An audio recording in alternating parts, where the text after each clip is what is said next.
Hello everyone. It's sort of been a while since I've recorded a video. I recorded one last week that didn't work. The sound didn't record, and I know some of you will probably say that's the one I should have released. But there you go.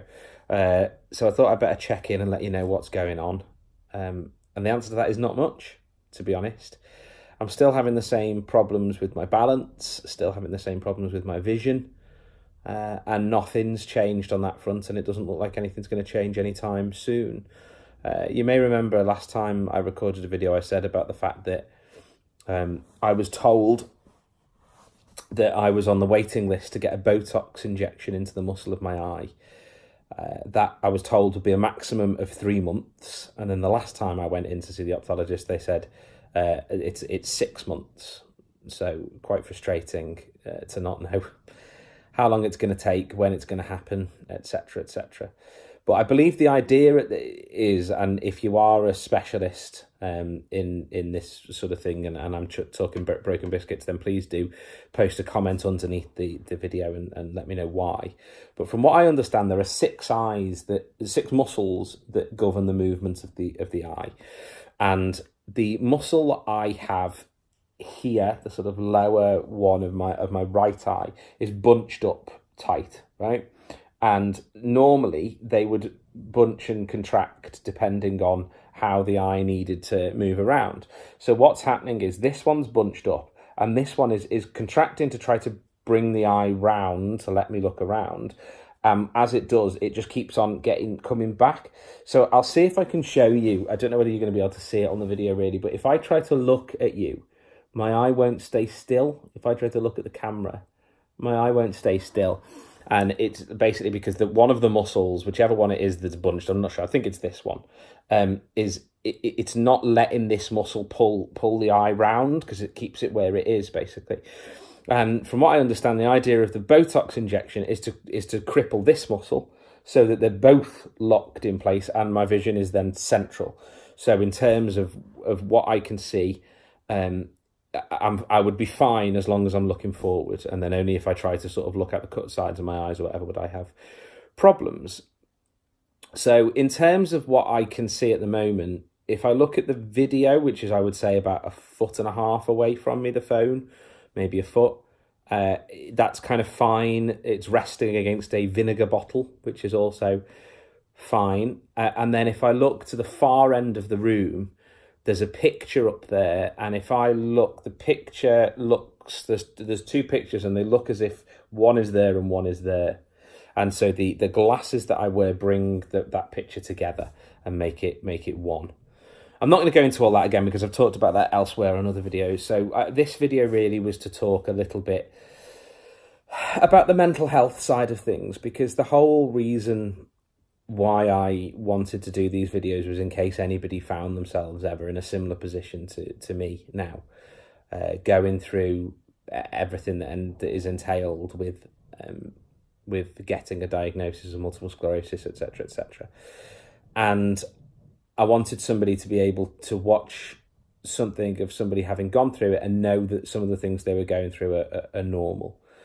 And that's something that I maybe have struggled with, and the mental health side of the entire thing is really quite difficult. I find myself being very emotional in a far more common way than I would have done in the past, and I get upset by things that just wouldn't have even registered with me, and I don't mean upset as in sort of get annoyed with people or any of that sort of stuff, although I do, but not for that reason.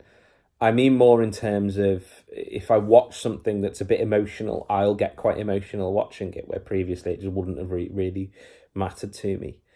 And that is a battle that is still ongoing, and trying to keep my emotions in check is something that I'm still struggling with, actually, in quite a big way. And I went to see a therapist a couple of weeks ago, and they were saying to me that they didn't really think that I'd grieved or been angry about the illness and the diagnosis. And I was saying to them, but I don't really know who I'm supposed to be angry at. You know, I'm an atheist, so I don't believe this was given to me by God or anything like that. And I also think that I'm not. I wasn't sort of stabbed with a needle by somebody, and I can blame that person for giving me this. This is just my body doing what my body is doing to itself. So who do I get angry at? And I am angry. I'm really angry. I'm angry almost every time I think about the parts of my life that aren't going to be the same anymore. From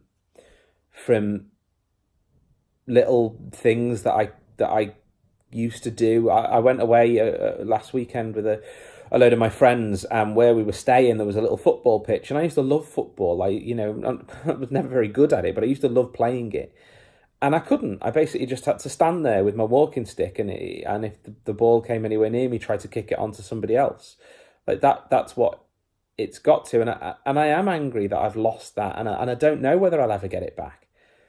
But I think the grieving process now is difficult because I don't know how.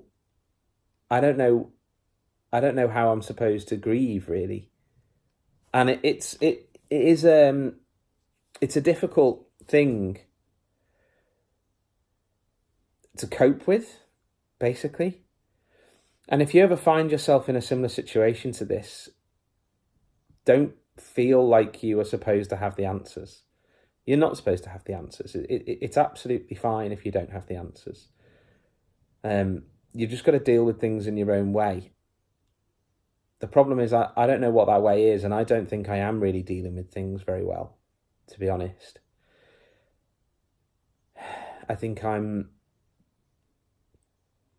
struggling more than I realised, and finding ways to cope with that struggle is difficult. I'm trying to use my friends, and as I say, I'm seeing a therapist, and I'm trying to do all of those things that you're supposed to do. But it's really not very easy because I've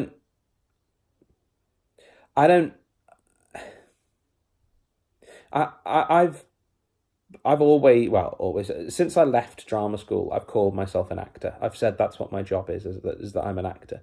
And I've been very fortunate to do quite a lot of acting work in numerous things, TV shows and such like. I've got a very nice acting CV, and I'm very lucky that I've got it. But I haven't had an audition for about a year now.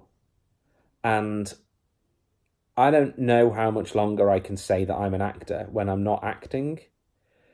And the job that I do when I'm not acting it's great. It's brilliant. It's great that it helps me pay the bills and things like that. But I'd be lying if I said I enjoyed it. In the sense of, that I really look forward to work every day and blah blah blah. It's great because it gives me flexibility. It's not boring. I enjoy parts of it, but it's not what I want to do. It's not what I set myself out to do in life. And the amount of money that I earn in it is basically just enough to let me pay the bills. That's what it is. It's just about enough to let me pay the bills. And I'm very lucky that my wife earns enough money to basically support both of us and pay for us to go on holidays and things like that, because I can't contribute to that anymore. And so I look at things now, and I don't mean this in a maudlin way or a sort of hint of suicide way or anything like that. It's not that.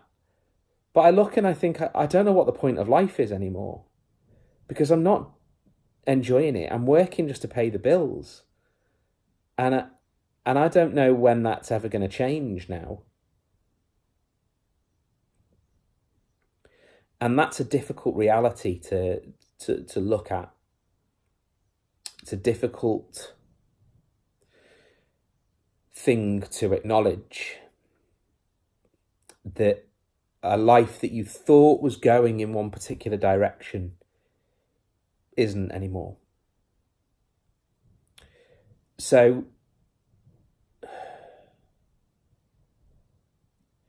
that's where I am. And I don't know what comes next and what happens next, and hopefully at some point I'll get this flipping eye injection thing to make at least my vision slightly better. But for now, I'm just existing. And that's not going to stop. I'm not going to stop existing. I don't want you to worry about that. But it's just quite difficult when you don't feel like there's much enjoyment anymore, because I feel disconnected from reality because of my vision problems, because of everything else. I feel like the real world is there and I'm there, that there's a disconnect between what I'm doing and what's actually happening. So anyway, as I say, I'm sorry that's quite depressing and quite sad and stuff, but the whole point of these videos was in case somebody found them who was going through a similar thing. And I want you to feel like the reality of the situation that you might be going through isn't something that is, that only you is going through and nobody else will understand. People will. And if you're going through something similar, but please contact me, leave a message in the thing. You can follow me on Twitter. My journey with M2, should be MS, but it wasn't. Go figure. So please speak to people, speak to me, but know that you're not on your own. That's the key thing. I'll check in at some other point if there's anything to tell you. Okay, bye.